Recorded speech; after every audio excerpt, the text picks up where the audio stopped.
Hey guys, welcome back to my YouTube channel. আজি মই discuss কৰিবলৈ ওলাইছো ইংলিশ পেডাগজি আৰু এটা টিচিং মেথডৰ ওপৰত যেটো ডাইৰেক্ট মেথড বুলি কোৱা হয়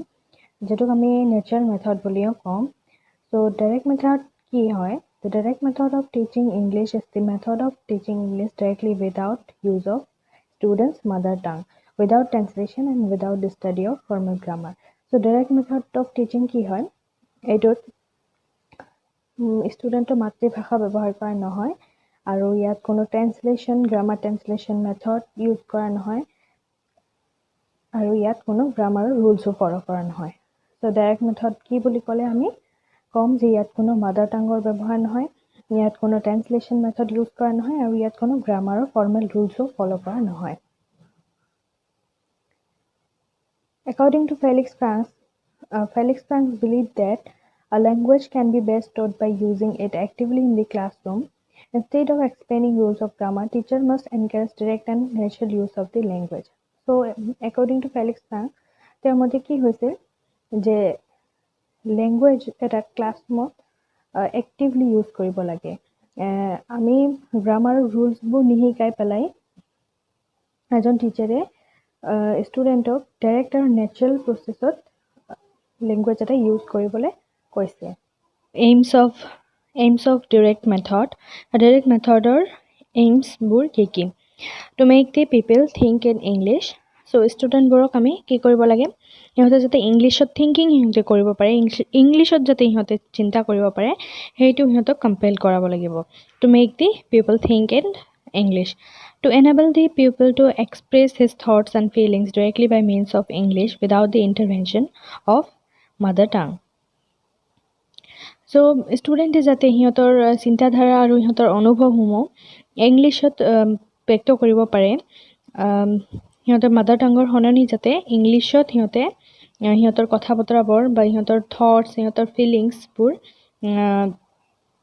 ইংলিছত যাতে হিহঁতে ক'ব পাৰে সেইটো ব্যৱস্থা ল'ব লাগিব Characteristics So characteristics সমূহ কি direct methodৰ The direct method has one very basic rule no translation is allowed so year basic rule টো কি হৈছে ইয়াত কোনো translation allowed নাই use of mother tongue is not allowed ইয়াত মাতৃভাষাৰ প্ৰয়োগ কৰা নহয় audio visual material is used extensively to explain the meaning ইয়াত audio visual material সমূহ ইউজ কৰা হয় ইয়াৰ ইংলিছৰ meaning সমূহ বুজাবলৈ audio visual aids সমূহ ব্যৱহাৰ কৰা হয় direct bond is created between word and idea, word and experience. Word আৰু idea আৰু word আৰু experience ৰ মাজত direct a bond create কৰা হয়.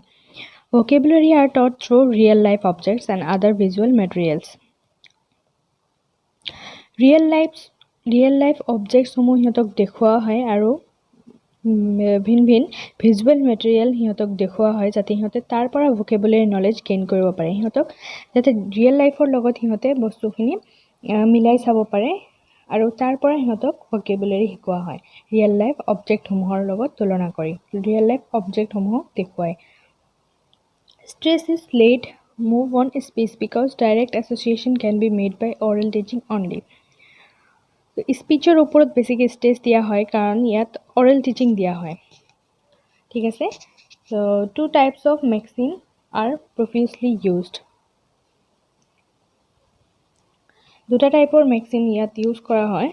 from simple to complex from concrete to abstract সৰলৰ পৰা জটিললৈ আৰু মুহূৰ্তৰ পৰা বিমূৰ্তলৈ emphasis is given on pronunciationৰ ওপৰত বেছি গুৰুত্ব দিয়া হয় Principles of direct method. So direct methodৰ কিছুমান নীতি আছে principles আছে এইবোৰ হ'ল direct link between the word and its meaning ইয়াত কি হয় word আৰু meaningৰ মাজত direct এটা link থাকে inhibition on the use of mother tongue ইয়াত কোনো mother tongue use কৰা নহয় oral training ইয়াত oral training দিয়া হয় হিহঁতে যাতে ইংলিছত টকিং কৰিব পাৰে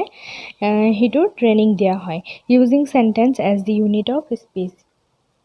ইয়াত ইউনিট অফ স্পিচ হিচাপে সেন্টেন্স ইউজ কৰা হয় inductive teaching of grammar rules of grammar are neither taught nor stress ইয়াত ৰুলছ অফ গ্ৰামাৰৰ কোনো ৰুলছ ফলো কৰা নহয় এডভান্টেজ মেৰিটছ সো ডাইৰেক্ট মেথডৰ কিছুমান এডভান্টেজেছ আছে সেইবোৰ হ'ল it makes understanding of English easier so ইংলিছক আমি অতি সহজে বুজিব পাৰিম এইটো মেথডৰ জৰিয়তে based on educational principles particular before general concrete before abstract practice before theory so ইয়াত কি কৰা হয় জেনেৰেলৰ আগত পাৰ্টিকুলাৰ প্ৰিন্সিপল কৰা হয় আৰু কনক্ৰিট বিফৰ এবষ্ট্ৰেক্ট নলেজৰ আগত আমি কনক্ৰিট নলেজ গেইন কৰোঁ অৰ্থাৎ বিমূৰ্ত কিছুমান ইমেজিনেশ্যন আমি যিটো কৰোঁ যিটো বস্তু আমাৰ সন্মুখত নাথাকিলেও আমি যিটো আমি ভাবিব পাৰোঁ চিন্তা কৰি গম পাব পাৰোঁ যে এই বস্তুটো এনেকুৱা সো সেই চিন্তাধাৰাৰ আগত আমি বাস্তৱ বস্তুবোৰক লৈ চাওঁ যে এইটো কি প্ৰেক্টিছ বিফৰ থিয়ৰী আমি থিয়ৰী কৰাৰ আগত প্ৰেক্টিছ কৰোঁ এইটো মেথডত command over language by speaking English all the time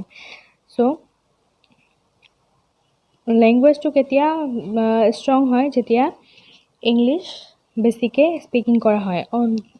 সকলো সময়তে ইংলিছটো কৈ থকা হয় ইট গিভছ ফ্লুৱেঞ্চি অফ স্পেচ কথা বতৰাসমূহ ফ্লুৱেণ্ট হৈ যায় ইংলিছ টকিং যিটো হয় ফ্লুৱেঞ্চি অফ স্পেচ অৰ্থাৎ ফ্লুৱেণ্টলি আমি ইংলিছটো ক'ব পাৰোঁ their pronunciation is also' better as they are given opportunity to speak English যিহেতু ইংলিছত কথা পতা হয় চ' সিহঁতৰ প্ৰনাউন্সিয়েশ্যনো অট'মেটিকলি ঠিক হৈ যাব বেটাৰ হৈ যাব নেচাৰেল মেথড এইটো এটা নেচাৰেল মেথড হয়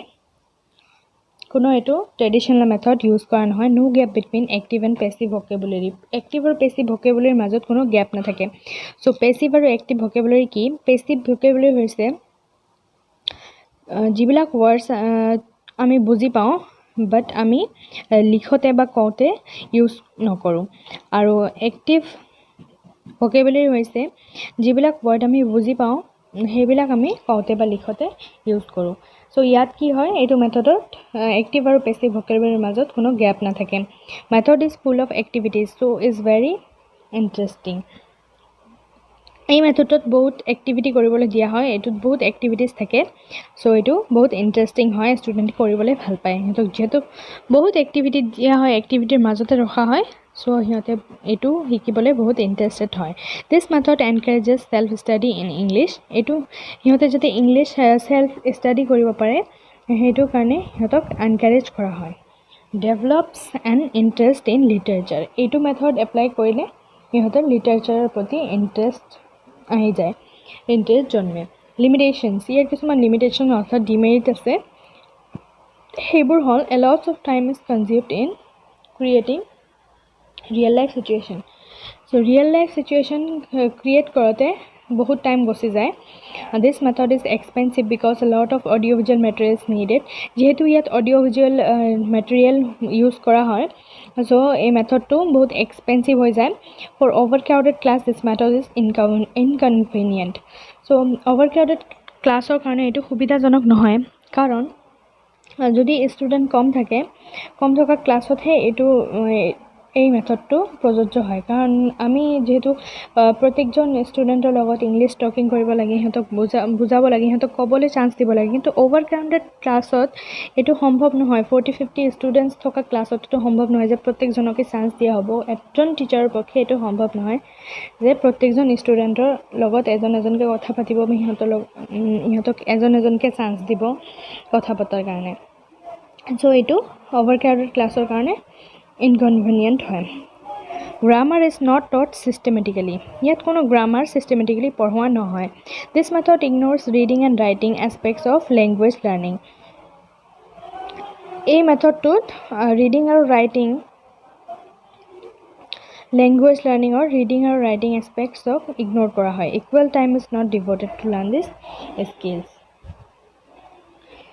চ' আশা কৰোঁ আপোনালোকে ভিডিঅ'টো ভাল পাব যদি আপোনালোকৰ কিবা কনফিউজন থাকে দেন মোক কমেণ্ট বক্সত জনাব আৰু যদি আপোনালোকে মোৰ ভিডিঅ'টো ভাল পাইছে দেন লাইক কৰিব আৰু শ্বেয়াৰ কৰিব আৰু যদি আপোনালোকে মোৰ চেনেলটো এতিয়ালৈকে ছাবস্ক্ৰাইব কৰা নাই চ' প্লিজ ছাবস্ক্ৰাইব কৰি দিব চ' আজিৰ বাবে এইখিনিয়ে বাই